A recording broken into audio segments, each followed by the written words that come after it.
Bienvenue sur Bonjour America, je suis Audrey Mazins, voici les nouvelles du jour. France. Pression sur le couple Fillon. Nouvelle révélation dans l'affaire Pénélope Fillon.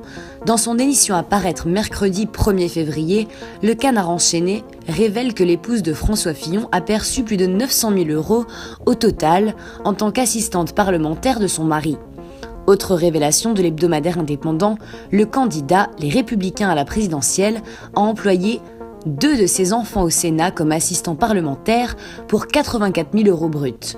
Lundi, François et Pénélope Fillon ont été auditionnés séparément à Versailles dans les locaux du groupe d'intervention régionale par les policiers de l'Office central de lutte contre la corruption et les infractions financières. USA, Starbucks aide les réfugiés. Airbnb et Starbucks apportent la première réponse concrète à la décision de Donald Trump. Pour eux, sa décision est qualifiée d'injuste. Ils offrent ainsi l'hébergement gratuit et des emplois aux immigrés interdits d'entrer aux États-Unis.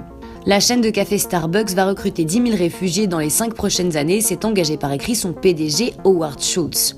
Sont concernées des personnes ayant fui les guerres, les persécutions et les discriminations dans les 75 pays où est présent le groupe américain.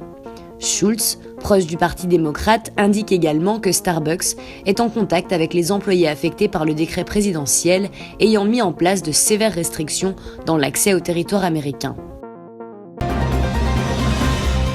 Canada maintient des relations Mexique-Canada. Le président mexicain Enrique Peña Nieto s'est entendu avec le Premier ministre Justin Trudeau en affirmant que le Canada et le Mexique doivent maintenir et développer leurs liens. Les 2 chefs d'État ont tenu ces propos lors d'une conversation téléphonique au cours de laquelle le président Nieto a offert ses condoléances au Premier ministre en lien avec l'attentat perpétré dans une mosquée de Québec dimanche soir, dans lequel 6 musulmans ont péri. Au cours de la conversation, les 2 chefs d'État se sont aussi entendus sur la nécessité d'intensifier le travail entre les 2 nations afin de rendre plus forte et plus prospère l'Amérique du Nord dans son ensemble. Europe, inquiétude sur les décisions de Trump. Le président du Conseil européen Donald Tusk a qualifié d'inquiétantes certaines déclarations de la nouvelle administration américaine sous Donald Trump. Selon un courrier rendu public mardi, ces décisions pèsent sur le futur de l'UE et les relations transatlantiques. Tusk suggère aux États-Unis de changer la politique commerciale des États-Unis à l'avantage de l'UE pour relancer les échanges. Les déclarations inquiétantes de la nouvelle administration américaine au sein d'une nouvelle situation géopolitique dans le monde rendent notre avenir hautement imprévisible, explique Donald Tusk. La missive a été envoyée aux chefs d'État et de gouvernement de 27 pays de l'UE, sans le Royaume-Uni, en préparation du sommet informel de Malte sur l'avenir de l'UE qui aura lieu ce vendredi. Iran, nouvelle tension. L'Iran aurait procédé au lancement d'un missile depuis Semnan, à quelques 200 km de Téhéran. L'engin aurait parcouru 1000 km avant d'exploser en plein vol.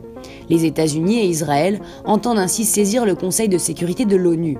La résolution 2231 des Nations Unies, votée en marge de l'accord nucléaire signé en juillet 2015, précise que Téhéran n'a pas le droit de tester des missiles balistiques dans les 8 années suivant la signature de l'accord, faute de quoi l'Iran encourt de nouvelles sanctions internationales.